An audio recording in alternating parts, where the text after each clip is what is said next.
আসসালামু আলাইকুম। Hello everyone, কেমন আছো সবাই? আমি অনেক ভালো আছি। আমি অনেকদিন পর আব্বুর সাথে ঘুরতে বেরোয়েছি। আব্বুকে বলেছি আমি জাহাজ দেখবো। জাহাজ দেখতে আমার অনেক ভালো লাগে। আমার আব্বু আমাকে জাহাজ দেখতে নদীতে নিয়ে গিয়েছিল। আমার তো ভয় লাগছিল, কিন্তু আমার অনেক মজাও লাগছিল।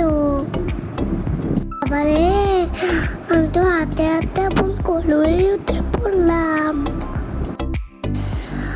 আমি কাঁপতে কাঁপতে তো ভেবেছিলাম পড়েই যাব। তখন অনেক ঘোরাঘুরি চেয়েছে, আমি বাসায় ফিরে আসলাম। অনেক দিনের ইচ্ছে ছিল আমার আব্বুর সাথে জাহাজ দেখতে যাব। আমার সেই ইচ্ছাটা পূরণ হয়েছে। সবাইকে ধন্যবাদ। আসসালামু আলাইকুম।